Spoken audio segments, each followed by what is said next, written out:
Hello everyone, welcome back to my YouTube channel.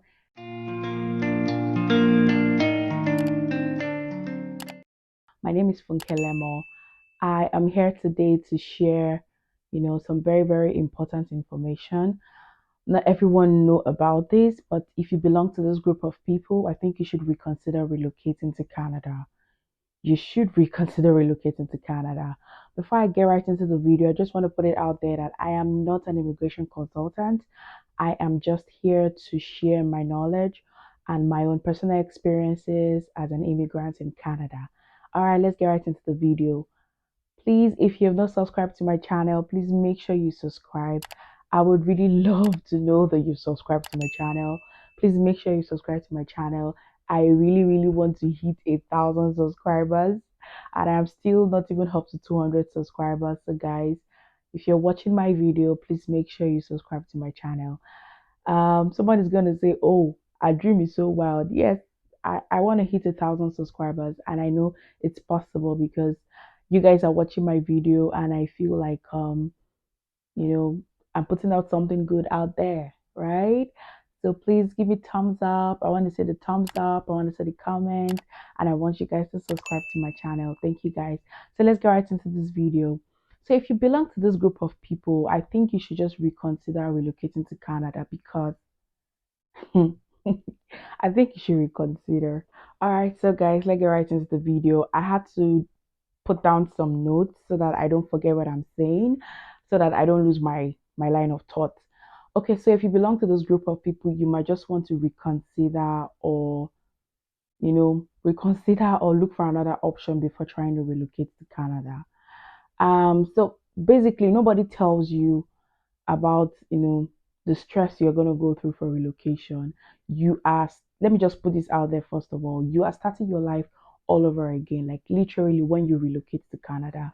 um Maybe if you're coming as a student, you might want to say, okay, you're just coming here to study and you're going back to your home country. But if you're planning to relocate, maybe as a family or as a person, you are literally starting your life all over again. It's going to look as if you don't even know how to do anything. You're starting afresh. So it can really get tiring. As much as you're excited that you're leaving the country, like for me now, I was really excited I was leaving Nigeria, but at the same time, I was stressed out. You can get really tired, really fucked out because the reality of leaving your family behind, the reality of leaving like your peeps, your friends, and everything, coming back here to start all over again, trying to look for friends, trying to make friends, trying to build a community all around you. It is stressful, trust me, and it can affect you mentally. Yes, that's the truth. It can affect you mentally. So, relocation process is a whole lot. You just need to know that it's not a walk in the park. Like you're leaving your home country and you're detaching yourself from a lot of people and you're moving to another place. And it's not a place like it's just 20 miles apart. Like you're moving across the ocean. Like it's far and it's a lot. Trust me, it's a lot. So relocation process is very tiring. I just want to put it out there so you don't think, as much as it can be very exciting, you're happy that you're taking the bold step and you're doing all of that. It can be very tiring, very tiring. All right, okay. So first of all, please don't come to Canada if you are somebody that don't know how to do anything. This is what I mean. In case you're someone that you don't know how to do chores, you don't know how to do like basic house chores and all of that, Canada is not meant for you. Probably where you're coming from, your home country and all of that, you have maid, yeah, odogu you bad, like you have maid, you call the shots, there are people all around you. You can say, Ace, can't do this for me. Ace, put water on the fire for me. Ace, can you please make breakfast for me? Hey, can you clean up those dishes? Can you do my laundry? You have people that you can send on errands and all of that. If you are not ready to leave that, please don't come to Canada. Because in Canada, you will do everything yourself. Literally, you will do everything yourself because labor is not cheap in Canada. Somewhere like Nigeria, labor is cheap. You can have a maid come into your house and go on daily basis or even live with you.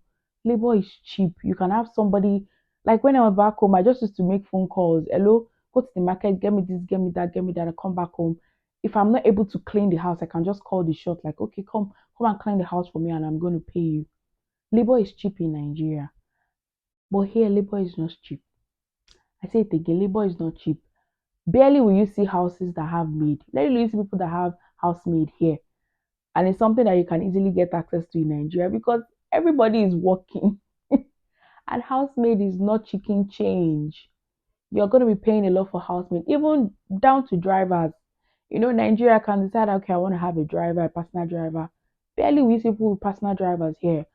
Labor isn't cheap. So if you know you cannot do things on your own or you're not ready to change that aspect of your life, please do not come to Canada. I am very serious. Do not come to Canada. Yeah, do not come to Canada because Canada is not meant for you. Labor isn't cheap here. You have to literally do everything by yourself. And also, for me to add, if you're coming as a spouse, or sorry, if you're coming like a family, you need to have serious conversation with your partner or your spouse. And like serious conversation on how you're going to handle house chores, because I know back in Nigeria, some men don't even go into the kitchen. You get what I mean now. I'm not saying that don't go into the kitchen, don't know anything about washing plates or don't know anything about all of that. Here, your life will change. It will be different because you will do dishes, you will do taking out the trash, you will do laundry, loading the washer, stuff like that. Those are things you will do. So it's very, very important that you have the conversation with your spouse that where we are going to is not the same thing like Nigeria. There is no maid, there is nobody that will be doing one work all the time. Even if there might be some gender roles attached to, individuals. I'm not trying to say that, don't just get me wrong. What I'm trying to say is the aspect of gender roles and chores and duties do not work here in Canada. Because as you're working, your spouse is working. You are trying to bring money to the house. So house chores have to be splitted in a way that is not weighing more than the other.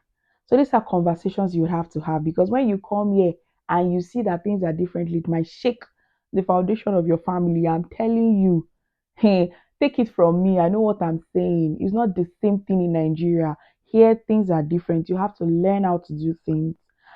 Okay. Secondly, if you are making plenty money in Nigeria, now, what I mean is, if in Nigeria, like you're like making plenty money, you're got pata pata at your place of work, you're cashing out in millions, and you want to come to Canada, hmm, I want to reconsider that though. Why? Because when you come to Canada, you are starting all over again. You're starting all over again. Things are not like you might not be cashing out immediately you come in. You get what I mean? Like you might not be making that kind of money immediately you come into Canada. It might take a while for you to build yourself to making that kind of money. So like you're coming and you're starting all over. You're starting your life all over again. So if you're making lots of money in Nigeria and you're cashing out and all of that, you might want to think before you come to Canada because it might not be immediately you start making millions like that when you come here because you're starting over again. If you're this kind of person that like to be pampered, you're the queen of the Zanga. You people take care of you. You like to be taken care of and all of that. Canada is not meant for you. Because here you have to do things yourself. If you want to be pampered, you order Uber. You don't have personal driver. You have to just order Uber to drive you because paying for a driver is expensive. It's not like you're not may not be able to afford it, but when you look at the amount you're using to pay a driver, it's almost like the amount you are making on a monthly basis. Please, does it make sense? So labor isn't cheap. I cannot overemphasize that. So it's very, very important that you settle those things when you're coming in your mind, and when you're coming here, you have to learn how to do things yourself. I must also say, if you don't know how to use your hands to do things, it looks as if I'm repeating the same thing. Right now, I'm a DIY pro. Hey, me that I can be very lazy back home. I'm a pro. you anything you buy in Canada should be in Nigeria. You call carpenter furniture. Oh yeah, now come and make a bed for me or make chair for me, and they'll come to your house and set it up and everything. Here, once you order, they will drop it at your doorstep. You bring it in. You see the manual. You have to fix everything yourself. You will have a tool. It's not like there are not people that can do that though. There are people that you can call to do that for you, to fix your bed, to fix your cabinet, to fix your chair, to set it up for you. But you will pay. And it is not cheap. You get it's not cheap. So you are going to learn how to do a lot of handy stuffs. You become handy. It's not going to just be a man's job anymore. It's going to be your own job too. You have to learn how to become handy. As a woman, you have to learn. There is no gender roles attached to anything here. Also, if you are the type that you believe that, oh, women, this is what they are meant to be doing, this is where they belong. Men, this is this is what they are supposed to be, this is where they belong. Please sit down in your home country. Sit down there. I'm serious. Don't come here because don't come here. There is literally no job that a man is in Canada that a woman is not doing. The one that even shocked me past is bus drivers. Hey, it's bus drivers. Oh, that's the one that shocked me past. Pass. I'm not talking of about 80 passenger bus. There's nothing like that here in Canada. I'm talking of long school bus drivers. They're mostly women that I have seen. Oh, don't let me divert. I'm just saying if you are Odogu, you believe that okay, woman, this is your role, man, this is your role. This place does not belong to you. You can't don't just bother yourself coming to Canada. Just sit down where you are. Don't bother yourself coming to Canada. Just sit down where you are. Okay, another very, very important thing. Canada will humble you. Canada will humble you, and this is what I mean. You can see somebody making lots of money doing Uber. You know, in Nigeria, we have a way of always categorizing people and saying that okay, let don't share Uber, make he's not making enough of money. That's why he's doing Uber. Or this one that is driving Toyota Corolla, he doesn't have plenty money. That's why he's driving Toyota Corolla. That's why he's not driving Benz.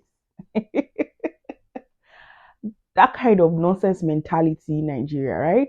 Right here, it is different.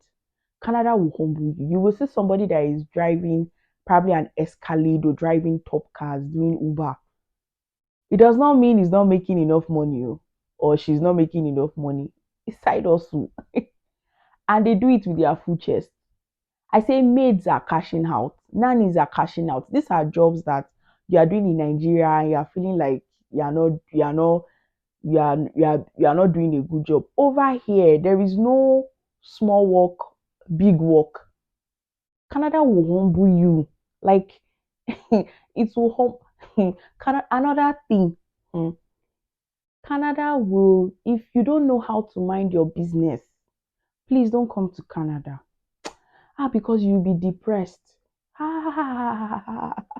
You'll be depressed because if you don't know how to mind your business, don't come to Canada. In Nigeria, everybody is in your business. You buy a car today, they're like, oh, Eja, where? Eja, shaking. Canada, could I bring brands? Drive your car and park it. Nobody send you. Everybody, we move. We move. Nobody send you. Like, e shock me. Nobody know that you change car. Who cares? Who cares that you change car that you bought? Canada, all those things are they are very, very unnecessary. Back home is always like, oh, everybody's in your business, everybody knows what's going on with you. But here, nobody actually sends you. Nobody. So if you're an extrovert, like an extreme extrovert, pray very well before you come to Canada because you can be depressed for the first few months. I'm not even joking. You can be depressed. Me, I consider myself to be an introvert. Yeah, so I was doing fine. In fact, that when I came, I was pregnant, and all of that. So, me, I'm just telling you that that's the reality of things. Like here in Canada, people mind their business. People mind their business. So, if you don't know how to mind your own business, please don't come to Canada. Hmm? Thank you. On to the next. If you cannot speak without shouting. Please don't come to Canada. Don't come to Canada. Trust me, don't come to Canada. If you cannot speak without shouting, please don't come to Canada. 911 is just a simple dial. If you're having a conversation and you're shouting, they'll just think that something is wrong with you and call 911. You're disturbing the peace of the neighborhood. You see that thing I used to do in Nigeria that, hey, Bedu, hey, that as my neighbor is playing, so I'm throwing my own back. Everybody is, hit back to back. Open all your windows so that, they are feeling. If that's your lifestyle, please don't come to Canada. And you're on the phone, you're in the bus, or you are shouting. You cannot speak quietly. Please don't come to Canada. I mentioned in one of my video, like I know the hear waiting people they talk. They are talking under their nose, but now I understand. Like I know how it goes. Even me when I'm having conversations, I'm like, oh, So if you cannot speak quietly, please don't come to Canada. If you cannot speak without shouting, Canada does not belong to you. All right, another. If you're not ready to unlearn and relearn things, please do not come to Canada because plenty things will shock you. It will look as if you have not been living where you came from. It will look as if, for me, it looked as if I've spent like 29 years in Nigeria now. Why does everything feel different? I had to unlearn and I'm still unlearning a lot of things. So if you're not ready to unlearn and relearn some things, please do not come to Canada. Trust me, the culture will shock you.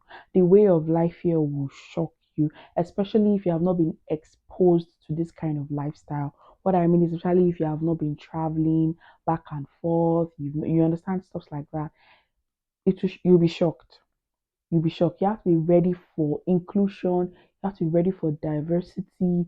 You have to be very careful of the things you say in public.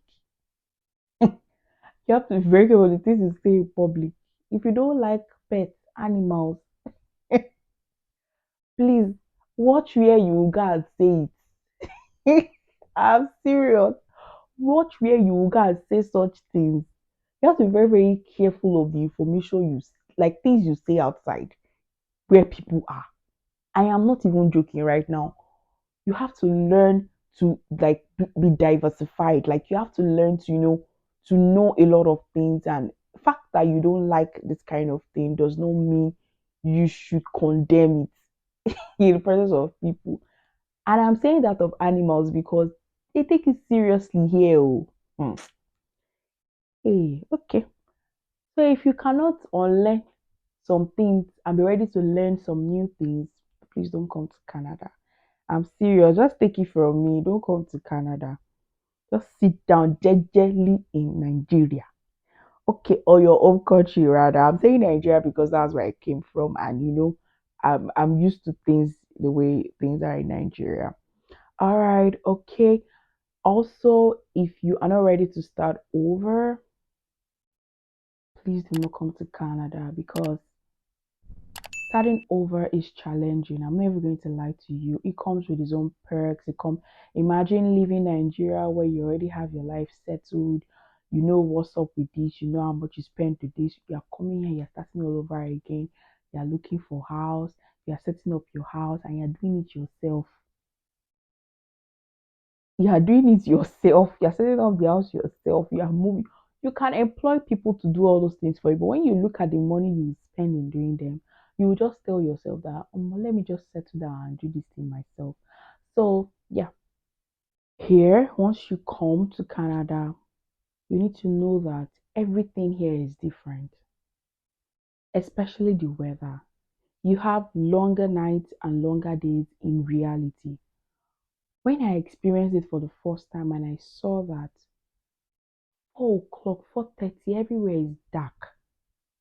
And it's dark like that until like 7 a.m. the next day. And I'm like, the first day it was exciting, like, hey, so there's really something called longer nights. But after a week, 2 weeks, I will just be there. I'll just be moody. Like, before I open my eyes small like this, everywhere is dark. And the mentality like it's night, you can't do anything and stuff like that. So they are very they are there's a huge chance that you get depressed that time because the cold weather in Canada is the longest time, is the longest season in Canada. So there are always chances that you get depressed during that time. Trying to be sure my mic is working. You get depressed during that time and all of that. So you have to be on the lookout for your mental health. I am serious because you will just be surprised that 1 month, 2 months, 3 months, you just be sad, you just be moody. You cannot even explain because any small thing like this, you just wake up before you do pim pim pim, everywhere is dark. What is it? Everywhere is dark, and you be like, hey. Hmm. So you have to be very, very careful. If you're an extrovert, it might be hard for you to adjust. If you like, going out because everywhere is dark. It's not like you won't see people outside walking or places will not be functioning, but there is something it just does to you. Back home, when you go out, you enjoy yourself and it's nighttime. Okay, it's nighttime is rest time. Imagine rest time being like 3/4 of your day and just 1/4 being daytime. The first few weeks it might be exciting, like, oh, so this really happened. But by the time you do it back, back, back, week by week, it can be depressing. I know what I am saying. I felt it like every ilẹ̀kùn máa ṣú ni, like everywhere will just be dark, like, hey, kilo shele bye. But that's how it is in Canada. That's how it is, guys. That's how it is. Trust me. So if you're not ready to adjust, if you're not ready to do all those things that I have mentioned, please do not come to Canada. You might want to reconsider your relocation to another country or somewhere else. So these are the sides. Like, you get what I'm saying? Like, all the, like, say, bad sides of being in Canada and all of that. But there are also positive sides, which I'm going to share in my next video. All right. So if you enjoyed the gist and the talk, of people that cannot survive in Canada, in quotes. If you enjoy my gist, please make sure you comment. And if you're in Canada and you're watching this video, when you came, you can just share your experience in the comment section and let's know how it went. If you enjoyed this video, make sure to give me a thumbs up. And yes, I will see you guys in my next video. Thank you guys for watching. Do have a wonderful day. Bye.